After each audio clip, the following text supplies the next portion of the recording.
Setting your kick drum level doesn't have to be difficult, so today I'm going to show you the easy way in just a few minutes. But why listen to me? Well, I've toured 33 countries, had multiple number ones on Beatport, signed hundreds of records to the world's top labels like Armada, Spinnin', Toolroom, Defected, as basskleph and Analog Soul, and since 2016 I've been helping producers like you finish great songs fast and get a pro sound.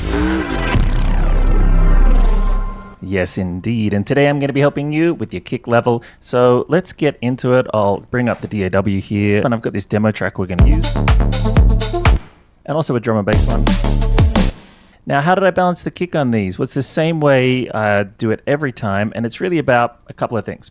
We're going to start by not clipping. We're going to set a level on the limiter. And then we're basically going to leave the kick and balance around it. And what do I mean by that? I bring up the parts of the other instruments. So let me show you over here the first thing of starting by not clipping. So come into your master bus and turn off any compression, limiters, clippers, anything that affects the audio. I've got some analyzers, but we can turn those off. It doesn't really matter.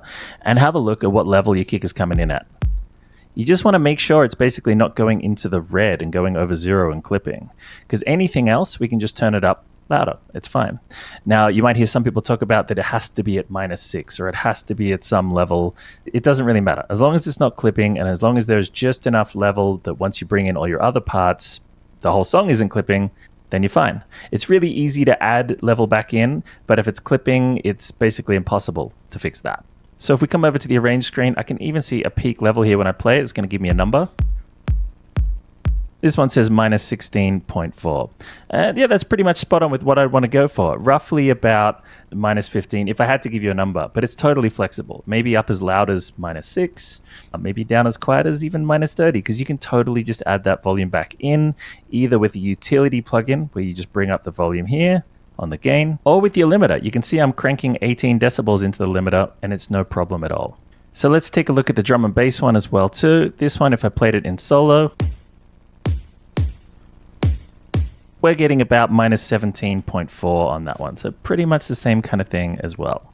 Now, once you've made sure that things aren't clipping into the master bus like that, then go and take your limiter and turn it up while just the kick is playing by itself until the limiter just starts to activate. Somewhere between -0.1 of gain reduction and -1. The gain reduction is going to be shown in this section, just here on the right-hand side of the limiter. So let's play the track here and we'll start turning it up and I'll show you what I mean at the point where it's going to start activating. So nothing yet. You can see it hasn't started touching it yet. We haven't seen any gain reduction. Let's keep going. There we go, this orange stuff. And it tells us with the number here how many decibels of gain reduction the limiter is doing. We're in the sweet spot right now, -0.8. That's perfect. Now, the reason we do this is to make sure our kick is up front in the mix. It puts it kind of the loudest possible without damaging it. And then we can make sure it stays there when we bring up the other parts around it. Let's play the song now. And I'll turn on my clipper before that as well, just to help with the transients a bit. By the way, if you want a video about this whole clipping combination, let me know in the comments below. So now we got all the parts playing in there and they're feeling nice and balanced because I balanced them around the kick.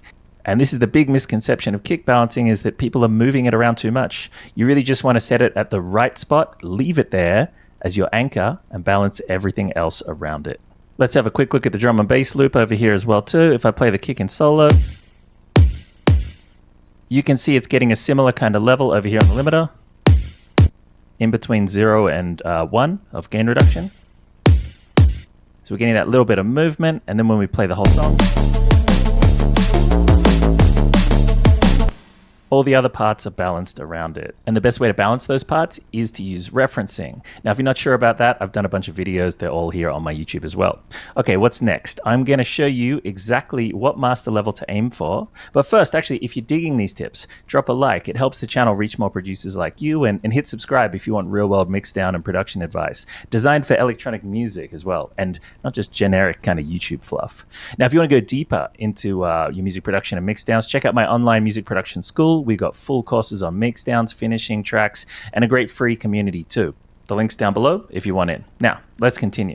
Okay, so the level you want to be aiming for is this, -8 LUFS or 8 loudness units of dynamic range. So what does that mean, and how can you measure it? Well, I'd say go and get this plugin. It's free. Ulean Loudness Meter. It's a great way to measure the volume of your track. And unlike the peak levels we used at the start, I just used that for you because it's simple and easy and you don't need to buy anything. But this one is going to measure things the way we actually hear it. And you'll notice if I play this song here, we're pretty much bang on that amount. Maybe we could come up like half a dB, -17.5 or 18 there on the boost. This is roughly the kind of volume I think pretty much everybody should be aiming for. You might see some people push it a tiny bit more in genres, especially like drum and bass or aggressive ones, but I don't know if you always should. You might go as high as maybe -5, but you will be sacrificing punch. So I recommend you stay closer to -8 or -7. Now, I did mention the dynamics too. This is down here as well. It's showing the dynamic range of the mix or the track. Let's switch over to the drum and bass one while we're doing this.